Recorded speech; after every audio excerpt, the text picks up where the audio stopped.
আগামী দিনে পূর্ণাঙ্গ ইসলামী বিপ্লবের জন্য আমরা মাঠে নামবো।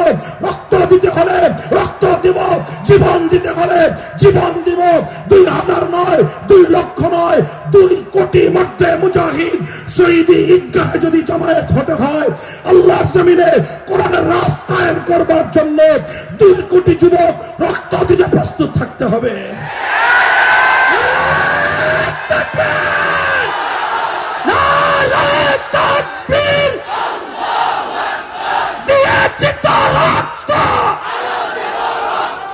রক্তের বন্যায় পেশা যাবে অন্যায়, রক্তের বন্যায় এই সমাজ ভাঙতে হবে, দিনের বিজয় আনতে হবে।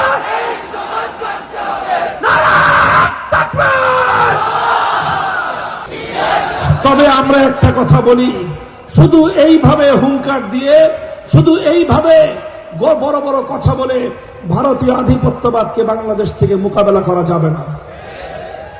কি করতে হবে? আচ্ছা, একটা বিষ বৃক্ষ, যে বিষ বৃক্ষ থেকে বিষ ছড়ায়, আপনি যদি সেই বিষ বৃক্ষের গোড়ায় পানি ঢালেন আর উপর দিয়ে 2টো ডাল ছেটে দেন, বিষ বৃক্ষটা মরে যাবে না যেখান থেকে ডাল ছাড়ছেন সেখান থেকে আরো 3টা নতুন ডাল গজাবে? এই বিষ বৃক্ষকে যদি আপনি সমূলে উৎপাদন করতে চান, উপায় একটাই, শেকড় শুদ্ধ উপড়ে ফেলতে হবে। ভারতীয় আধিপত্যবাদ যদি বাংলাদেশ থেকে রুখতে হয়, 1972 সালে ভারত কলমের খোঁচায় যেভাবে তার দেশের সংবিধানের মূলনীতি বাংলার মানুষের উপর চাপিয়ে দিয়েছিল, বাংলাদেশের মানুষের সাথে সাংবিধানিকভাবে গোলামের জাতিতে পরিণত করবার যে ব্যবস্থা তারা করেছিল, তাহলে আজ ভারতীয় আধিপত্যবাদ রুখতে হলে ভারত থেকে পাচার করা ধর্মনিরপেক্ষতাবাদের এই বিষের শেকড় উপড়ে ফেলতে হবে। কাজে এই জন্য আমাদের পরিষ্কার কথা, ভারতীয় আধিপত্যবাদ শেকড় সহ উপড়ে ফেলতে হলে সংবিধান থেকে ধর্মনিরপেক্ষতা নামক চরম ইসলাম বিদ্বেষী এই ধারাটাকে, এটাকে ভারতে পাচার করে দেন।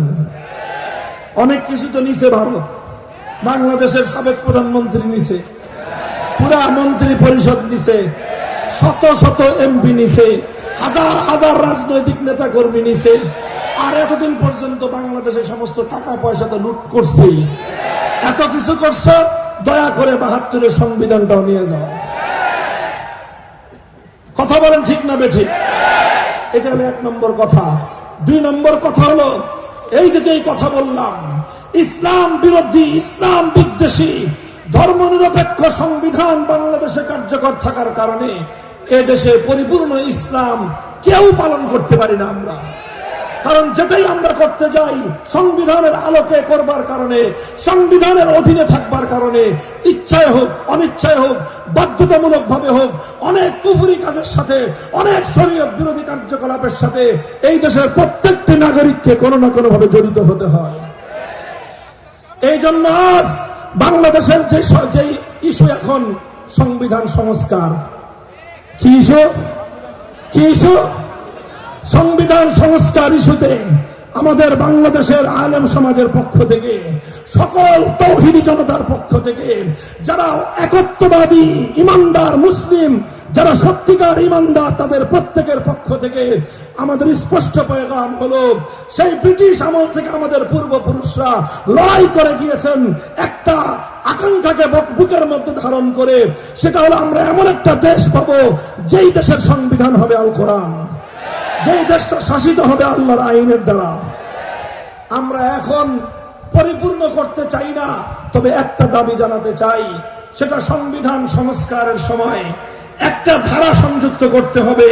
সেই ধারাটা হলো এই যে বাংলাদেশে 90% মুসলমানদের এই দেশে, শরীয়তুল্লাহর এই বাংলাদেশে, তিতুমিরের এই বাংলাদেশে, খান জাহান আলী শাহজালালদের এই বাংলাদেশে কোরআন সুন্নাহ বিরোধী, ইসলামী শরিয়া বিরোধী কোন আইন, কোন নীতি, কোন নীতিমালা, কোন বিধান কার্যকর হতে পারবে না, থাকলে বাতিল বলে গণ্য হবে। এই ধারাটা যদি সংবিধানে সংস্কার করা যায়, তাহলে বাংলাদেশের মানুষ অন্তত ঈমান এবং ইসলাম শতভাগ পালন করতে পারবে। এরপরে হলো পরের ধাপ, আমরা ইসলামী বিপ্লবের মাধ্যমে পূর্ণাঙ্গ ইসলামী রাষ্ট্র প্রতিষ্ঠা করব। কথা হলো আমরা আমাদের কথা শান্তিপ্রিয় ভাবে বললাম। এখন যারা কর্ণধার আছে তারা যদি আমাদের এই শান্তিপ্রিয় কথা না শুনে কি করবেন আপনারা? আমি একটা কথা বলি, আপনারা শুনেন, আপনারা কি করবেন না তো বলবেন না, আমি বলি, দেখেন আপনাদের মন মতো হয় কিনা। পরিষ্কার কথা আমাদের, আমরা যেভাবে 5ই আগস্টের বিপ্লবের পর দেখেছি 1 ঘন্টার মধ্যে টেকনাফ থেকে তেতুলিয়া, শাহজালালের পবিত্র বাংলা থেকে গৌর গোবিন্দদের সমস্ত মুসলিম স্থাপনার মূর্তিগুলোকে উৎখাত করা হয়েছে। সমস্ত মূর্তিগুলো যেভাবে বুড়িগঙ্গায় ভাসিয়ে দেওয়া হয়েছে, বঙ্গোপসাগরে ভাসিয়ে দেওয়া হয়েছে, ঠিক একইভাবে যদি এভাবে আমাদের কথা একের পর এক উপেক্ষা করাই হতে থাকে, যদি 100 বছরের আমাদের পূর্বপুরুষদের হৃদয়ের এই আকাঙ্ক্ষা ইসলামী রাষ্ট্র প্রতিষ্ঠার জন্য অন্তত কোরআন সুন্নাহ বিরোধী আইন তৈরি না করবার এই ধারা যদি সাংবিধানিকভাবে স্বীকৃত না হয়, তাহলে আগামী দিনে পূর্ণাঙ্গ ইসলামী বিপ্লবের জন্য আমরা মাঠে নামব। রক্ত দিতে হলে রক্ত দিব, জীবন দিতে হলে জীবন দিব।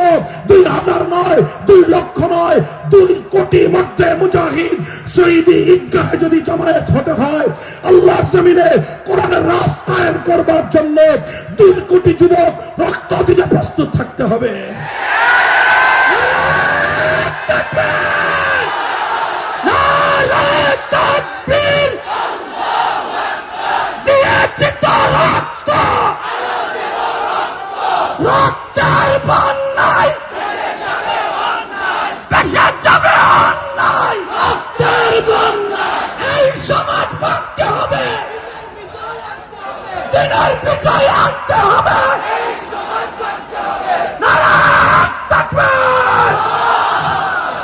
প্রস্তুত থাকবেন তো ইনশাআল্লাহ? আলহামদুলিল্লাহ। বিপ্লব পরবর্তী বাংলাদেশের শুধু মাদ্রাসার ছাত্ররা নয়, প্রতিটি শিক্ষাঙ্গনে, প্রতিটি যুব সমাজের মধ্যে ইসলামী বিপ্লবের নতুন চেতনা জেগে উঠছে। কথা বলেন ঠিক না বেঠিক? আগামীর বিপ্লব হবে ইসলামের বিপ্লব, আগামীর বাংলাদেশ হবে ইসলামের বাংলাদেশ। কথা বলেন ঠিক না বেঠিক? চোখের অশ্রু দিতে হবে, মাথার ঘাম ঝরাতে হবে, প্রয়োজনে বুকের রক্ত দিতে হবে, স্লোগান তুলতে হবে, হয়তো খেলাফত, হয়তো খেলাফত, হয়তো খেলাফত। শহীদি চেতনায় উজ্জীবিত হও। আল্লাহর জমিনে খেলাফতের সোনালী প্রভাত ইনশাআল্লাহ প্রসন্ন। ইসলামের সূর্যোদয় ঠেকিয়ে রাখতে পারবে না কে? আল্লাহ পাক আমাদের সকলকে সেই দিন দেখা তৌফিক দান করেন। আলহামদুলিল্লাহি রাব্বিল আলামিন। সুবহানাল্লাহি ওয়া বিহামদিহি, সুবহানাল্লাহিল আযীম। আল্লাহুম্মা সাল্লি আলা মুহাম্মাদ ওয়া আলা আলি মুহাম্মাদ কামা সাল্লাইতা আলা ইব্রাহিম ওয়া আলা আলি ইব্রাহিম ইন্নাকা হামিদুম মাজিদ। ربنا ظلمنا أنفسنا وإن لم تغفر لنا وترحمنا لنكونن من الخاسرين. আয় আল্লাহ ইলাহুল আলামিন, রব্বুল আলামিন, আয় আল্লাহ আমাদের এই 100 বছরের তামান্না পুরা করুন। আয় আল্লাহ আমাদের এই জমিনকে, আমাদের এই জন্মভূমি জনপদকে ইসলামের ঘাঁটি হিসেবে কবুল করে নিন। আয় আল্লাহ এদেশে আপনার কোরআনের হুকুমত বাস্তবায়ন করার তৌফিক দান করুন। সকল বাতিলের মোকাবেলায়, সমস্ত তন্ত্র মন্ত্র এবং কুফরির মোকাবেলায় ইয়া আল্লাহ হক নিয়ে, হক্কানিয়ত, তাওহীদ এবং ইসলামী বিধান নিয়ে আয় আল্লাহ এই দেশের মুসলমানদেরকে ইয়া আল্লাহ আপনি দাঁড়িয়ে যাওয়ার মোকাবেলা করার তৌফিক দান করুন। ইসলামকে পূর্ণাঙ্গ বিজয়ী আদর্শরূপে প্রতিষ্ঠিত করার হিম্মত আমাদেরকে দান করুন। ربنا تقبل منا إنك أنت السميع العليم وتب علينا يا مولانا إنك أنت التواب الرحيم.